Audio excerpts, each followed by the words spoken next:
Hello बच्चों, कैसे हैं आप। मेरा नाम है गौरव मिश्रा और आज के इस वीडियो में हम लोग बात करने वाले हैं about chapter breathing and exchange of gases, जिसको हमने 5 अलग अलग टॉपिक्स में बांट रखा है।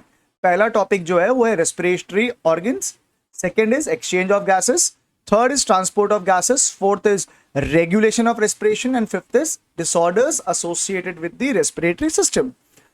जो पहला टॉपिक है रेस्पिरेटरी ऑर्गन्स, उसको दो भाग में बांटा गया है, human respiratory system and mechanism of breathing. Third topic को हमने बांटा है transport of oxygen and transport of carbon dioxide. फिलहाल का जो वीडियो है उसमें हम लोग डिस्कस करने वाले हैं अबाउट एक इंट्रोडक्टरी आइडिया लिया जाएगा कि ब्रीदिंग होती क्या है, और दूसरा जो डिस्कशन किया जाएगा वो होगा रेस्पिरेटरी ऑर्गन्स के बारे में। तो हम लोग फिलहाल स्टार्ट करते हैं व्हाट इज ब्रीदिंग। देखिए, ब्रीदिंग जो है इस टर्म को सिनोनिमसली यूज किया जाता है रेस्पिरेशन के साथ में।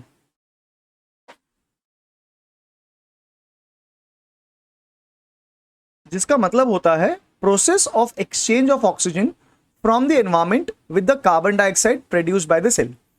मतलब हमारे सेल्स क्या करने वाले हैं, कार्बन डाइऑक्साइड प्रोड्यूस करेंगे। कब? जब वो यूज कर रहे हैं ऑक्सीजन। अब सवाल आया कि हमारे सेल्स ऑक्सीजन को क्यों यूज कर रहे हैं।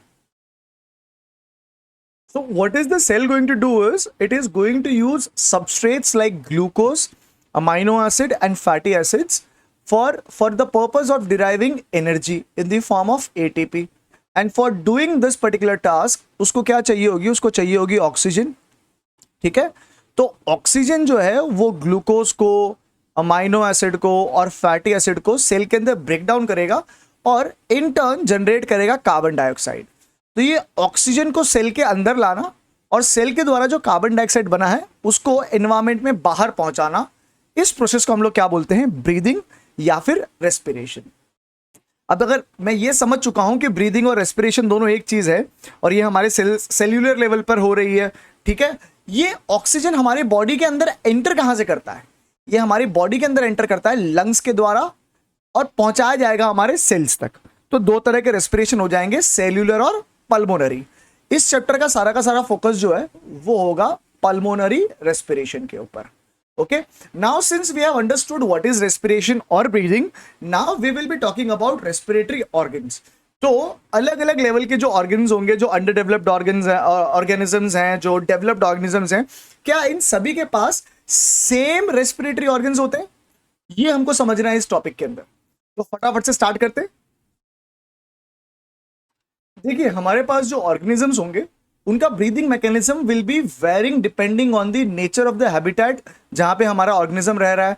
ऑर्गेनिज्म जो जो हैबिटेट में रहेगा वो हैबिटेट कैसा हो सकता है, either it could be aquatic habitat, मतलब पानी में रह सकता होगा, या फिर it could be a terrestrial habitat, that means जमीन पे रह रहा होगा। We also have organisms like frog जो जमीन और पानी दोनों में रहते हैं। तो depending on the habitat and the level of organisation, organisms की ब्रीदिंग मैकेनिज्म जो है, ब्रीदिंग ऑर्गन्स जो हैं वो क्या होंगे, अलग अलग होंगे। तो हम चेक करते हैं क्या ये स्टेटमेंट सही है या फिर एनसीईआरटी में ऐसे ही चिपका रखा है।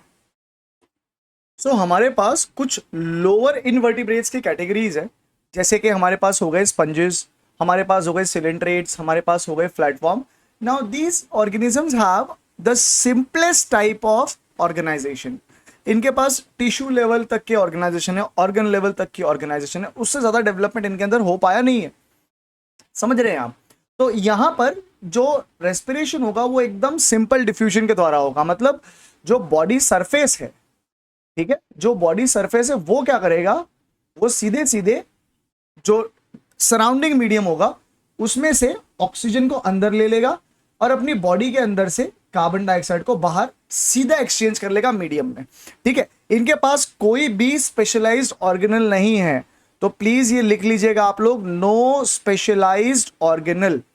नो स्पेशलाइज्ड ऑर्गेनल बोलेंगे कि ऑर्गन्स बोलेंगे, ऑर्गेनल बोलेंगे कि ऑर्गन्स बोलेंगे, ऑर्गन्स हो जाएगा। ठीक है, नो स्पेशलाइज्ड ऑर्गन। ऑर्गेनल तो किसके लिए होता था, सेल्स के लिए हुआ करता था। ठीक है, तो अभी हमने बात करी स्पंजेस, सिलेंट्रेटा और प्लेटफॉर्म के बारे में। आगे दूसरे इनवर्टिब्रेट्स के बारे में बात करते हैं। One such example of lower invertebrate is earthworm. अब अर्थवॉर्म जो है बच्चों वो कैसे रेस्पायर करता है, वो रेस्पायर करता है by the moist cuticle over it's skin. अब ये क्या करेगा, हवा के अंदर से जो ऑक्सीजन थी वो अपनी स्किन के द्वारा अब्सॉर्ब करेगा और स्किन के ही द्वारा जो कार्बन डाइऑक्साइड थी रेस्पिरेशन की एंड प्रोडक्ट, उसको ये हवा के अंदर क्या कर देगा, रिलीज कर देगा। आगे बढ़ते हैं। अब हमारे पास आते हैं एक्वेटिक आर्थ्रोपॉड्स और मोलस्कन्स। ये लोग जो है बच्चों, ये रेस्पायर करते हैं गिल्स के द्वारा, और ऐसा रेस्पिरेशन जो गिल्स के द्वारा होता होगा उसे कहा जाता है ब्रैंकियल रेस्पिरेशन या फिर ब्रांचियल रेस्पिरेशन। आप बोलें कुछ भी, बट उसकी स्पेलिंग आप ये लिखेंगे BRANCHIAL। ओके।